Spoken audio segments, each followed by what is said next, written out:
Bună ziua și bine ați venit în emisiunea Ezoteric.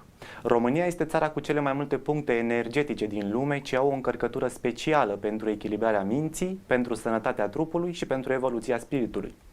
Care sunt aceste puncte energetice și cum putem capta energia pozitivă din aceste locuri vom afla în ediția de astăzi. Alături de mine în platou este Laura Oprea, specialist Feng Shui. Bine ai revenit, Laura! Bună ziua, bine v-am regăsit! Ca de obicei este o plăcere să fiu invitata emisiunii Ezoteric. Laura, Dan Seracu ne spunea că deasupra României se întinde una dintre cele mai puternice umbre protectoare din lume. Haideți să vorbim puțin despre locurile inițiatice din România. Eu să vreau să începem cu câteva mănăstiri speciale. Da, cu drag. Bun, o să vorbim despre mănăstiri și spun că sunt locuri inițiatice. Și nu numai mănăstirile, da, pentru că putem primi inițieri pe lumină care este neinformată. Printre mănăstirile despre care mi-aș dori să vorbesc este mănăstirea de la Sihăstria. Este foarte bine cunoscută pentru că părintele Ilie Cleopa a slujit foarte mulți ani acolo. Mănăstirea de la Secu, de asemenea mănăstirea de la Sihla. Am o experiență personală foarte interesantă pentru că înainte de a ajunge la mănăstirea de la Sihla am urcat destul de mult și am ajuns în pădure și în pădure să știți că am vizitat peștera Sfintei Cuvioase Teodora. Este o peșteră, forma este fascinantă pentru că este așa ca un triunghi, este o stâncă ascuțită care vine pe un versant. Experiența extraordinară. De asemenea, când am ajuns la Sihla, spunem în popor că am văzut raiul sau am ajuns în rai. Așa am simțit eu în momentul în care am ajuns acolo. De asemenea, tot destul de aproape găsim și mănăstirile Agapia și mănăstirile Văratec, care au o încărcătură specială și ele? Absolut, și specială și inclusiv istorică. Pe urmă mi-aș dori să vorbesc despre mănăstirea de la Voroneț. Cred că este una dintre cele mai cunoscute mănăstiri la nivel internațional sau mondial pentru că mai este denumită și Capela Sixtină a Estului și spun că este cunoscută și renumită pentru că are acea unicitate a albastrului de Voroneț care nu se mai găsește niciunde în lume. De asemenea, mănăstirea Nicula, mănăstirea Brâmeț, un centru inițiatic extrem de puternic și cred și sper destul de cunoscut este peștera Părintelui Arsenie Boca, dar și de asemenea mormântul Părintelui Arsenie Boca. Se întâmplă o vindecare a sistemului nervos. Sunt nenumărate mărturiile celor care au pareze, paralizii, merg în scaune cu rotile, care după ce au fost la mormântul Părintelui Arsenie Boca s-au ridicat și au mers. De asemenea, o mănăstire extrem de dragă sufletului meu și pe care o recomand tuturor să meargă acolo este mănăstirea de la Ghighiu. Un loc făcător de minuni. Un loc făcător de minuni, da, este icoana făcătoare de minuni. Eu am avut o experiență extraordinară, tot acolo găsim și izvorul tămăduitor sau izvorul, putem să spunem, tinereții fără de bătrânețe. Laura, pe lângă aceste mănăstiri mai există în România și câteva temple despre care o să vorbim, dar o să vreau să spunem în emisiune despre cetatea Histria, care se pare că este un loc energetic destul de intens. S-au făcut câteva măsurători pe locul respectiv și se pare că există acolo două temple, templul lui Zeus și templul Afroditei. Acolo energia ar fi extraordinar de densă. Eu știu că tu ai vizitat cetatea Histria și aș fi încântat să le spui și telespectatorilor noștri experiența ta în locul respectiv. Absolut, noi am fost într-un grup, dar o să vă vorbesc de experiența personală, clar, toți cei care au fost cu noi în grup au avut experiențe extrasenzoriale, să le numesc așa. Cred că este arhicunoscut faptul că pământul de la cetatea Histriei este foarte bogat în sărurile minerale. Imaginați-vă că în momentul în care am ajuns acolo, pur și simplu am simțit cum toate mineralele acelui loc au intrat în mine și m-au echilibrat. Și mai este ceva fantastic pe care l-am întâlnit la Histria, apa. Gândiți-vă că stăteam cu picioarele pe pământ în cetate și priveam apa. Deci, practic, s-au întâmplat în același lucru două vindecări sau două armonizări perfecte, cel puțin pentru mine. Aș vrea să mai menționez aici, tot în Constanța, mai exact la Muzeul de Istorie Națională și Arheologie, există o statuetă a șarpelui Glicon, Laura, care este un artefact unic în lume. Această statuie ar avea niște proprietăți energetice, terapeutice cumva, și e bine să vizităm Muzeul de Arheologie pentru a intra în contact direct cu acest șarpe Glicon. Da, sunt de acord cu dumneavoastră, așa este. Forma capului este absolut deosebită și emanația energetică, da, de asemenea. Laura, trecem mai departe și aș vrea să vorbim despre cele 7 puncte energetice din România. O să vorbim despre fiecare în parte și vom începe cu triunghiul divin format din omul, Babele și Sfinxul. Dar înainte de asta aș vrea să te întreb ce sunt, Laura, aceste puncte energetice pentru cei care nu cunosc acest lucru. Sunt mai multe denumiri, o să le dau pe cele mai populare, le mai putem spune foarte simplu chakre sau acei vortexuri sau acele centre energetice sau spații care sunt pline de energie pozitivă sau zone de vindecare efectiv. Da, noi vorbim aici pe niște date științifice, cumva s-au făcut măsurători. Absolut, da, nu este ceva ce... spun așa că noi suntem doar beneficiari, dar știința așa a avut aportul și a demonstrat ceea ce noi, să spunem că din punct de vedere spiritual, am simțit. Bun, Laura, triunghiul divin, omul, Babele, Sfinxul. Haideți să vedem. Da, așa este. Este, cred că, cel mai cunoscut triunghi, mai este cunoscut ca fiind și triunghiul magic. Este cea mai mare concentrație de energetică. Aici se spune că este incomensurabilă, incalculabilă, atât este de mare și de puternică. Pentru că tot am vorbit de știință, da? Cea care vine și pune așa o pată la mapă, ceea ce noi știm deja. S-au făcut măsurători atât de NASA cât și de Pentagon în 2003 și să știți că în dedesubtul Sfinxului există o cameră. De asemenea, se mai spune că sub Sfinx sunt niște tuneluri, la fel energetice, care sunt în directă legătură cu cele 3 piramide arhicunoscute, dar și cu Sfinxul de la Gizeh. Și mai este ceva ce este absolut special și deosebit.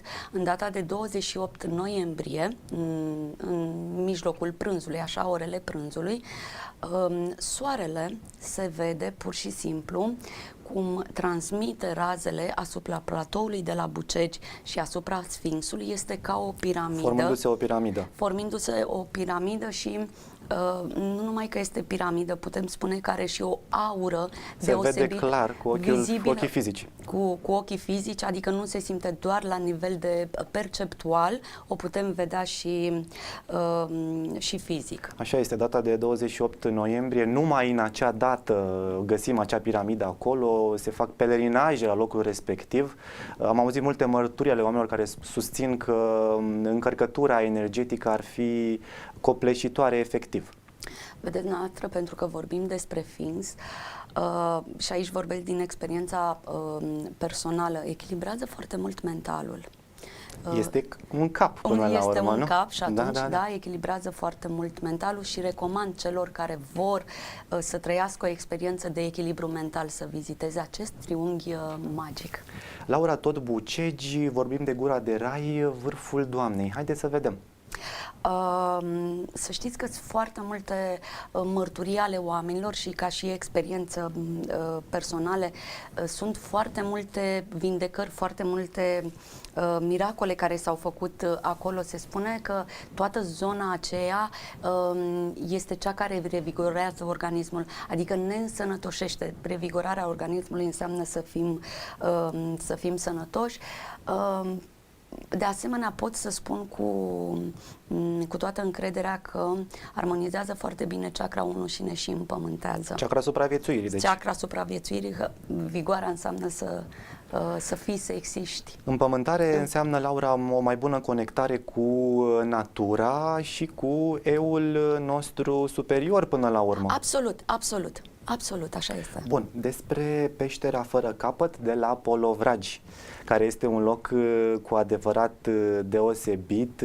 Se pare că bioenergoterapeuții consideră că Polovragiul este cel mai bun loc pentru tonifierea generală a organismului.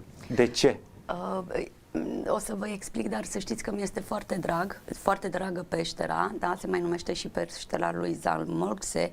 Legendele spun, dar eu am avut experiență în momentul în care am vizitat-o, la fel se intră întotdeauna pe grup.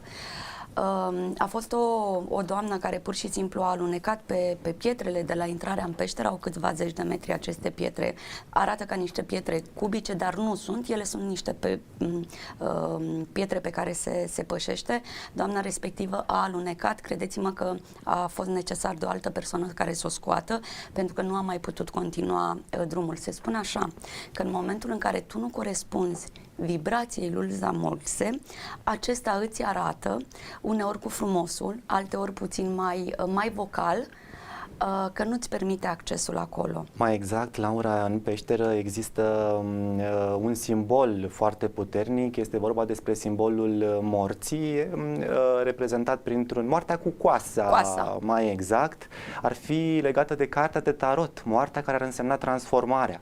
Și de fapt se spune că în acel loc există practic un ghid energetic care, dacă, cum ai spus și tu, corespunzi energetic cu vibrația locului, poți intra. Dacă nu, nu. Până la urmă, cred că karma decide dacă intri sau nu. Karma decide dacă intri sau nu și vreau să mai spun că tot în peștera lui Zamolxe este patul lui, să spunem așa, de fapt este o piatră. M-am așezat acolo, este înălțător ceea ce se simte în momentul în care ești acolo. Da, se activează cumva tema morții acolo, oamenii trec prin tot felul. Și a renașterii, bineînțeles. Absolut, da. Bun. Laura, vorbim acum despre Panteonul de la Cășcioarele. Haideți să vedem. Un alt punct energetic important. Da, pe lângă importanța istorică, științifică, da, putem să spunem de asemenea că este și civilizația primordială, pentru că științific s-a stabilit asta. Este o încărcătură deosebită, energetică și o acustică deosebită. Se spune că toate persoanele care noptează acolo dorm. Da, nu noptează doar, care dorm, aud inclusiv șoaptele celor care sunt pe malul celălalt al apei, adică șoapta oamenilor. Se spune, Laura, că acum 2000 și ceva de ani, când urcai la Sfinx, puteai să vezi de acolo, tocmai până în Constanța, pentru că nu exista pâcla aceasta de ceață care ne face să fim puțin mai nevăzători, să zic așa. Și uite, se confirmă din mai multe surse ce spui și tu. Așa este, da. Așa Bun, este, am ajuns la punctul 5, punctul energetic de la Dacidava Sălaj. Haideți să vedem. Sau Măgurașii Mleului. Da. Iarăși este cunoscut din antichitate, pentru că avem un grec renumit care a vorbit despre acest loc cu încărcătură majoră energetică. Este vorba de Ptolomeu. Și recomand tuturor celor care au probleme cu vezica biliară, cu șoldurile, cu intestinele, să meargă acolo, pentru că vor simți pe pielea dumnealor, sau să spun pe sănătatea dumnealor, toate beneficiile, toate vindecarea pe care acest loc o aduce, și inclusiv cei care au probleme genitale sau al aparatului reproducător, le recomand să meargă în locul ăsta. Bun, punctul 6 energetic, vorbim de Câmpul Lung moldovenesc, Munții Rarău. Haideți să vedem.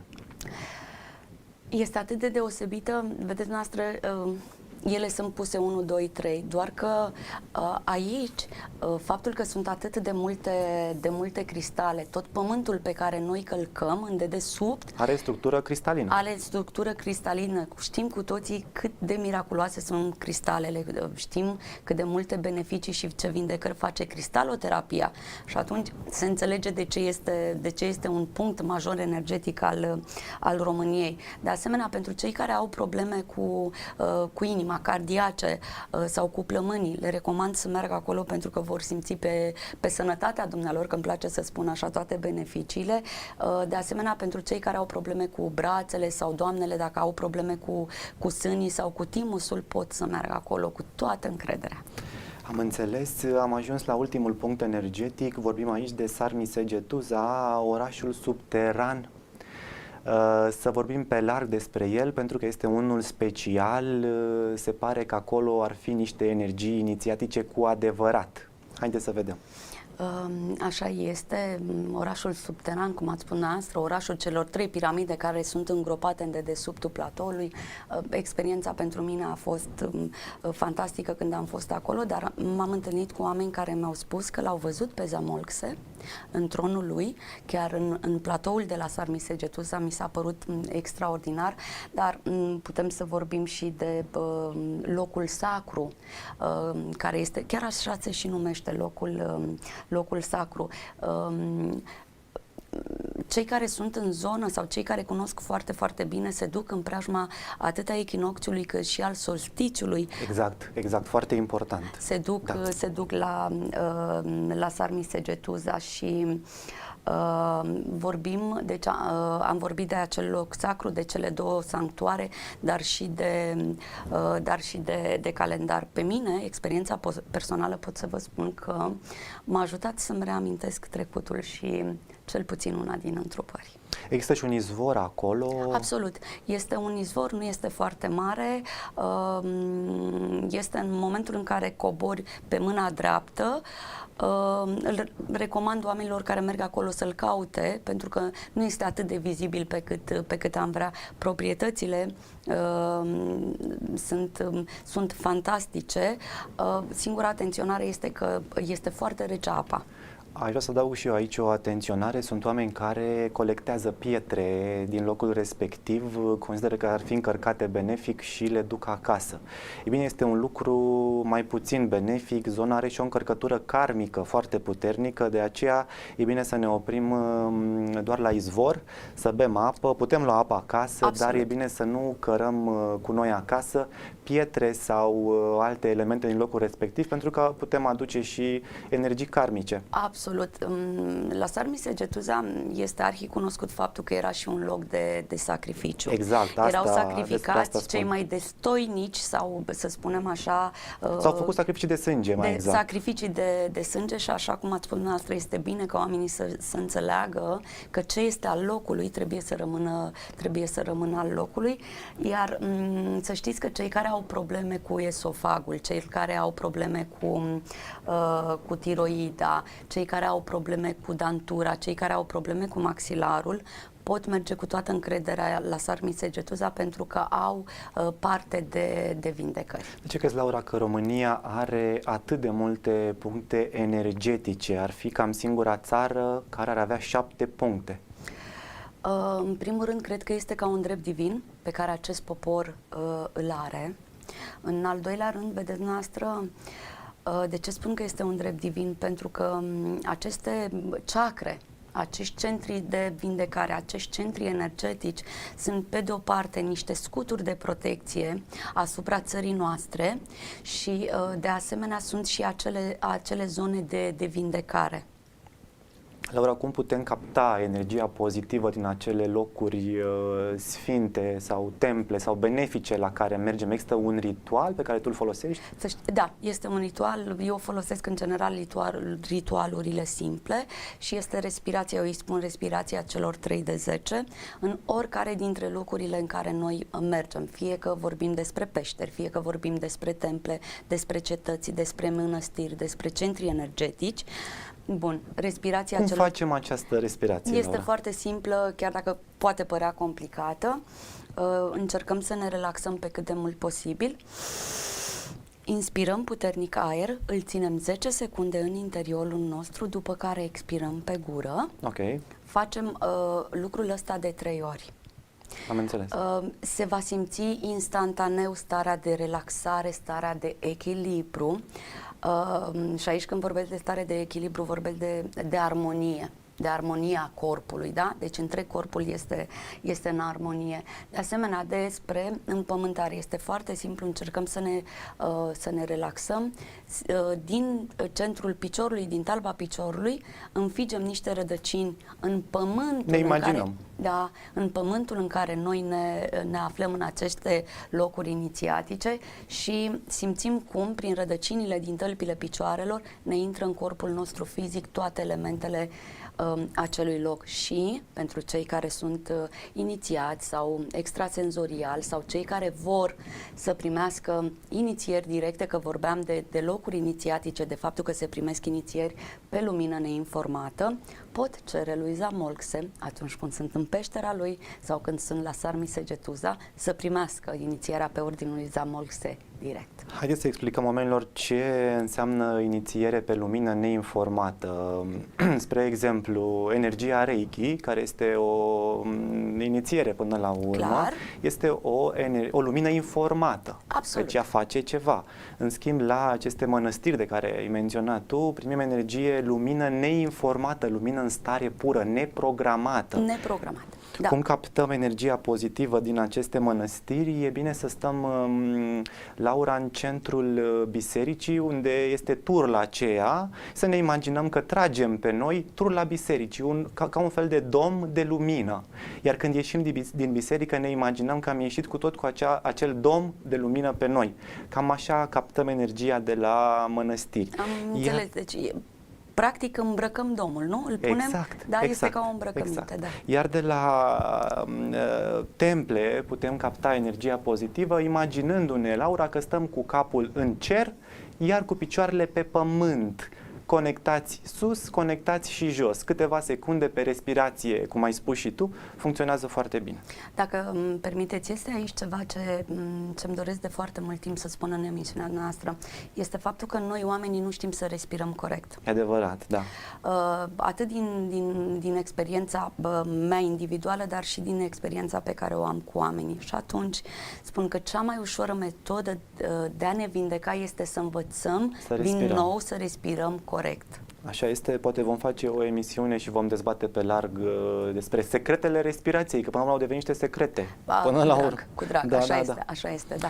Laura, suntem pe final, aș vrea să menționăm câteva puncte de energie din străinătate. Haideți să vedem ce recomanzi tu ca zonă benefică din afara României. Ca și până acum o să recomand zonele în care am fost și o să vorbesc de Sagrada Familia. A fost un eveniment pentru mine să merg acolo.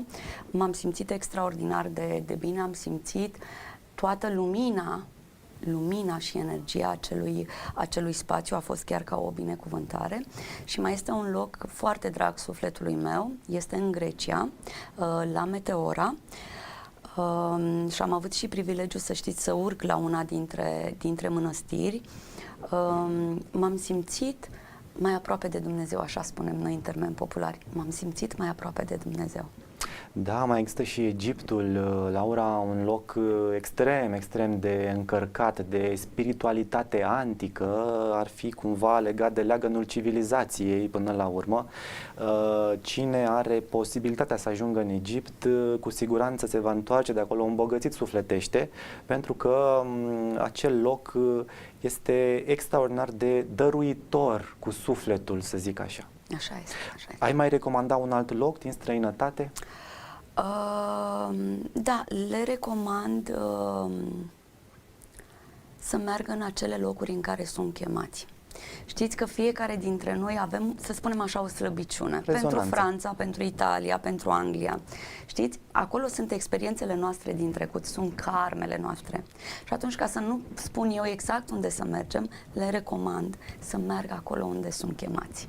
Foarte frumos, Laura. Haideți să vedem o concluzie pentru emisiune. Să fim mândri că suntem români, să fim conștienți în fiecare zi, în fiecare secundă a vieții noastre că suntem un popor binecuvântat, să facem tot ce este posibil ca să ajungem în acele locuri, să primim cu atât mai multă vindecare și binecuvântare de sus. Laura, îți mulțumesc tare mult pentru informații. Și eu vă mulțumesc frumos. Toate cele bune. Doamnelor și domnilor, sunt Claudiu Ganea, încheiem discuția aici, ne revedem săptămâna viitoare, până atunci nu uitați, suntem ființe spirituale într-o călătorie umană. La revedere!